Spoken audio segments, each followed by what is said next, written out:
আকাশবাণী খবর পড়ছি চঞ্চল ভট্টাচার্য। প্রথমে বিশেষ বিশেষ খবর। ভারত ও পাকিস্তানের ডিজিএমওরা সংঘর্ষ বিরতি নিয়ে আজ আবারও বৈঠকে বসবেন।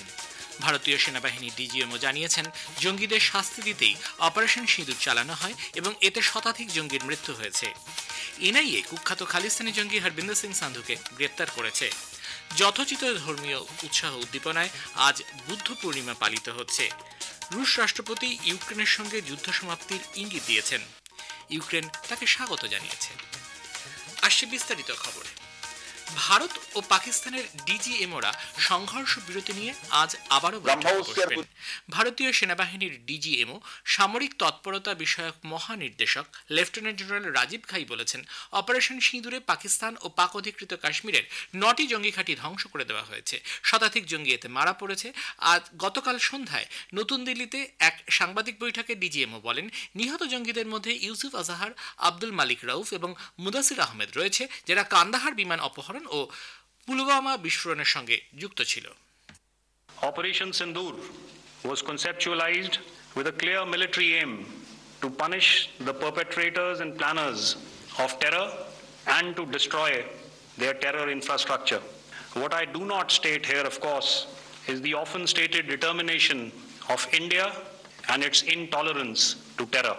We realized that some of these terror hubs were now bereft of any presence and had preemptively been vacated, fearing retribution from us. There was also a term of reference to target only terrorists and thus prevent collateral damage. তিনি যা বলেন, জঙ্গি ষড়যন্ত্রকারীদের শাস্তি দিতে এবং জঙ্গি পরিকাঠামো ধ্বংস করার স্পষ্ট সামরিক উদ্দেশ্য নিয়েই অপারেশন সিঁদুরের কথা ভাবা হয়েছিল। সীমান্ত পারের জঙ্গি শিবির ও প্রশিক্ষণ কেন্দ্রগুলিকে নিখুঁতভাবে চিহ্নিত করে অত্যন্ত নির্দিষ্ট করে এই অভিযান চালানো হয়। পাহেলগাঁওয়ের নিরীহ ভ্রমণার্থীদের হত্যাকারীদের শাস্তি দিতেই এই অপারেশন বলে ডিজিএমও স্পষ্ট জানান। লেফটেন্যান্ট জেনারেল রাজীব ঘাই আরও বলেন, শুধুমাত্র জঙ্গিদের লক্ষ্য করেই এই অভিযান চালানো হয়। আনুষঙ্গিক ক্ষয়ক্ষতি যাতে এড়ানো যায় তার দিকে নজর রাখা হয়েছিল। জঙ্গি ঘাঁটিগুলোর ওপর হামলার পরেই পাকিস্তান নিয়ন্ত্রণ রেখা অতিক্রম করে বিভিন্ন অসামরিক এলাকা, ধর্মীয় স্থান এবং জনবসতিপূর্ণ গ্রামের ওপর লাগাতার হামলা চালায়। এতে বেশ কিছু প্রাণহানি হয়। অপারেশন সিঁদুরে ভারতীয় বায়ুসেনা গুরুত্বপূর্ণ ভূমিকা নেয়। ভারতীয় নৌবাহিনীও এতে সহযোগিতা করে। ডিজিএমও বলেন, পাকিস্তানের ডিজিএমওর সঙ্গে তিনি কথা বলেছেন। পাক ডিজিএমও সে সময় সংঘর্ষ বিরতির প্রস্তাব দেয়। এর ফলেই সীমান্তে গোলাগুড়ি এবং আকাশপথে হামলা স্থগিত হয়। উভয় পক্ষই আজ বেলা 12টায় এই বোঝাপড়াকে স্থায়ী করার পন্থা পদ্ধতি নিয়ে আলোচনা করবে। লেফটেন্যান্ট জেনারেল রাজীব ঘাই সংঘর্ষ বিরতি ঘোষণার কয়েক ঘন্টার মধ্যেই আবারও পাক সেনাবাহিনীর লঙ্ঘন, নিয়ন্ত্রণ রেখা পেরিয়ে গোলাবর্ষণ এবং ড্রোন হামলায় অসন্তোষ প্রকাশ করেন। তিনি বলেন, পাকিস্তানকে স্পষ্ট ভাষায় জানিয়ে দেওয়া হয়েছে, এরপরেও সংঘর্ষ বিরতি যদি লঙ্ঘন করা হয় তাহলে পাকিস্তানকে কঠিন এবং ভয়ানক শাস্তি দেওয়া হবে। পাকিস্তান কোনো রকমভাবে অস্ত্রবিরতি লঙ্ঘন করলে পাল্টা যে কোনো ব্যবস্থা নিতে সেনাবাহিনীর প্রধান জেনারেল উপেন্দ্র দ্বিবেদী সেনা কমান্ডারদের পূর্ণ স্বাধীনতা দিয়েছেন বলেও ডিজিএমও জানিয়েছেন। সেনাবাহিনীর 5 শহীদ এবং যেসব অসামরিক ব্যক্তি অপারেশন সিঁদুর চলার সময় প্রাণ হারিয়েছেন, ডিজিএমও তাদের স্মৃতির প্রতি শ্রদ্ধা নিবেদন করেন। পাকিস্তানে কয়টি বিমান ধ্বংস করা হয়েছে জিজ্ঞেস করা হলে ডিজিএমও এয়ার মার্শাল একে ভারতী সাংবাদিকদের বলেন, পাক বিমানগুলিকে সীমান্ত পেরিয়ে ঢোকা আটকানো হয়েছে এবং কিছু বিমান অবশ্যই গুলি করে নামানো হয়েছে। সেনাপ্রধান জেনারেল উপেন্দ্র দ্বিবেদী গতকাল পশ্চিম সীমান্তের বিভিন্ন ডিভিশনের সেনা কমান্ডারদের সঙ্গে পাকিস্তানের সংঘর্ষ বিরতি লঙ্ঘন সংক্রান্ত পরিস্থিতি নিয়ে আলোচনা করেছেন। সামাজিক মাধ্যমের এক বার্তায় সেনাবাহিনীর পক্ষ থেকে বলা হয়েছে, জেনারেল দ্বিবেদী প্রত্যেক কমান্ডারকেই পরিস্থিতি অনুযায়ী প্রত্যাঘাত করার পূর্ণ স্বাধীনতা দিয়েছেন। প্রতিরক্ষা মন্ত্রী রাজনাথ সিং বলেছেন, অপারেশন সিঁদুর শুধু একটি সামরিক অভিযান নয়, এটি ভারতের রাজনৈতিক, সামাজিক ও সামরিক শক্তির প্রতীক। লখনৌয়ের ব্রহ্মস ক্ষেপণাস্ত্রের ভান্ডার ও নিক্ষেপ পরীক্ষা কেন্দ্রের ভার্চুয়ালি উদ্বোধন করে গতকাল তিনি একথা বলেন। প্রতিরক্ষা মন্ত্রী আরও জানান, অপারেশন সিঁদুর সন্ত্রাসবাদের বিরুদ্ধে ভারতের জোরালো মনোভাবের পরিচয় এবং দেশের সামরিক শক্তির ও সক্ষমতা ও প্রত্যয়ের প্রমাণ। ভারত দেখিয়েছে, সে যখন সন্ত্রাসবাদের বিরুদ্ধে কোনো ব্যবস্থা নেয় তখন সীমান্তের ওপারের সন্ত্রাসবাদী এবং তাদের প্রভুরাও নিরাপদে থাকে না। ব্রহ্মস ক্ষেপণাস্ত্রের বিষয়ে শ্রী সিং বলেন, ভারত ও রাশিয়ার সর্বোচ্চ প্রতিরক্ষা প্রযুক্তির সঙ্গম হল এই ব্রহ্মস। প্রতিরক্ষা ক্ষেত্রে স্বনির্ভরতার অর্থ ব্যাপক। দেশ নিজেদের জন্য যুদ্ধাস্ত্র ও সামগ্রী উৎপাদনের পাশাপাশি বাইরের দেশগুলিকেও রপ্তানি করার পথে এগিয়ে চলেছে। ब्रह्मोस दुनिया के सबसे तेज सुपरसोनिक क्रूज मिसाइल्स में से एक है। ब्रह्मोस सिर्फ एक हथियार नहीं है, बल्कि यह अपने आप में एक मैसेज है। मैसेज हमारी आर्म्ड फोर्सेस के स्ट्रेंथ का है। मैसेज दुश्मन के प्रति हमारी डेटरेंस का है, प्रतिरोधक क्षमता का है। मैसेज हमारी बॉर्डर्स की सेफ गार्डिंग के हमारी प्रतिबद्धता का है। ভারত পাকিস্তান সংঘর্ষের ভিডিও ফুটেজ বলে বেশ কিছু গেমিং ভিডিও সামাজিক মাধ্যমে ছড়িয়ে দেওয়া হচ্ছে বলে জানিয়েছেন কেন্দ্রীয় সরকার। সাধারণ মানুষকে বিভ্রান্ত না হওয়ার পরামর্শ দেওয়া হয়েছে। Press information bureau fact check unit এক্ষেত্রে উদাহরণ দিয়ে বলেছে, ভারতের প্রতিরক্ষা মন্ত্রী বর্তমান অবস্থার প্রেক্ষিতে অসামরিক মহলকেও প্রস্তুত থাকতে বলেছেন। এমন একটি ভিডিও হোয়াটসঅ্যাপে ছড়িয়ে পড়েছে, কিন্তু আদতে এ ধরনের কিছু বলা হয়নি সরকারের পক্ষ থেকে। পাকিস্তান সমাজ মাধ্যমে বিভ্রান্তিকর প্রচার চালাতে চাইছে এবং সাধারণ মানুষের উচিত সবকিছুকে ভালোভাবে যাচাই করে নেওয়া।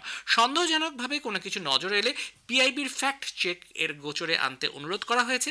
এছাড়াও হোয়াটসঅ্যাপ নম্বর 8799711259তেও তা জানানো যেতে পারে, অথবা ইমেল করা যেতে পারে এই ঠিকানায় factcheck@pib.gov.in। পহেলগাঁওয়ে জঙ্গি হামলা, অপারেশন সিঁদুর সহ পরবর্তী পরিস্থিতি নিয়ে আলোচনা করতে লোকসভার বিরোধী নেতা কংগ্রেসের রাহুল গান্ধী সংসদের বিশেষ অধিবেশন ডাকতে প্রধানমন্ত্রী নরেন্দ্র মোদীকে চিঠি দিয়েছেন। ওই বিশেষ অধিবেশন থেকেই চ্যালেঞ্জ মোকাবিলার উপযুক্ত ও সম্মিলিত সমাধানের পথ তৈরি হবে বলে শ্রী গান্ধী চিঠিতে বলেন। প্রধানমন্ত্রী গুরুত্বের সঙ্গে বিষয়টি বিবেচনা করবেন বলে ওই চিঠিতে রাহুল গান্ধী আশা প্রকাশ করেন। এদিকে প্রধানমন্ত্রী নরেন্দ্র মোদী গতকাল নিজ বাসভবনে গুরুত্বপূর্ণ বৈঠকে সাম্প্রতিক পরিস্থিতি নিয়ে আলোচনা করেছেন। উপস্থিত ছিলেন প্রতিরক্ষামন্ত্রী রাজনাথ সিং, বিদেশমন্ত্রী ডক্টর এস জয়শঙ্কর, জাতীয় নিরাপত্তা উপদেষ্টা Ajit Doval, chief of defence staff general Anil Chauhan, সেনাপ্রধান উপেন্দ্র দ্বিবেদী, নৌবাহিনীর প্রধান অ্যাডমিরাল দীনেশ ত্রিপাঠী, বায়ুসেনা প্রধান air chief marshal Amarpreet Singh. Delhi বিমানবন্দর থেকে স্বাভাবিক বিমান চলাচল চলছে, তবে বর্তমান পরিস্থিতিতে অসামরিক বিমান চলাচল ক্ষেত্রে নিরাপত্তার জন্য কিছু কিছু উড়ানের সময় পরিবর্তন করা হচ্ছে। নিরাপত্তা সংক্রান্ত কিছু ব্যবস্থাপনার কারণে যাত্রীদের হাতে কিছুটা সময় নিয়ে বিমানবন্দরে যাওয়ার কথা বলা হয়েছে। সেক্ষেত্রে বিমানবন্দরের ওয়েবসাইটটি দেখার অনুরোধ জানানো হয়েছে। অন্যদিকে জাতীয় বিপর্যয় ব্যবস্থাপনা কর্তৃপক্ষ জানিয়েছে, কোনো অজানা বস্তুতে কেউ যাতে স্পর্শ না করে। সামাজিক মাধ্যমের এক বার্তায় বলা হয়েছে, এগুলি বিস্ফোরক হতে পারে, তাই সেগুলি স্পর্শ করলে বিপদের সম্ভাবনা রয়েছে। এ ধরনের কোনো বস্তু দেখলে স্থানীয় কর্তৃপক্ষের সঙ্গে যোগাযোগ করতে হবে। জাতীয় তদন্ত সংস্থা এনআইএ কুখ্যাত খালিস্তানি জঙ্গি হরবিন্দর সিং সান্ধুকে গ্রেফতার করেছে। সান্ধু বাব্বার খালসার সন্ত্রাসবাদী এবং 2016 সালে নাভা জেল থেকে পালানো অপরাধী। এনআইএ বিবৃতিতে বলেছে, খালিস্তানি ষড়যন্ত্র মামলায় বিহারের মতিহারি থেকে কাশ্মীর সিং গালওয়ার্দিকে গ্রেফতারের পর এই সাফল্য আসে। বিবৃতিতে আরও বলা হয়, নাভা জেল থেকে পালানোর পর থেকেই কাশ্মীর সিং গালওয়ারি রিন্দা সহ অন্যান্য কুখ্যাত খালিস্তানি সন্ত্রাসবাদীদের সঙ্গে সক্রিয়ভাবে যুক্ত ছিল। এ খবর প্রচারিত হচ্ছে আকাশবাণী থেকে। আমাদের সংবাদ শোনা যাবে ইউটিউব চ্যানেল আকাশবাণী সংবাদ বাংলা, ফেসবুক ও ইনস্টাগ্রাম আকাশবাণী সংবাদ কলকাতা এবং এক্স হ্যান্ডেল এআইআর নিউজ কলকাতাতে।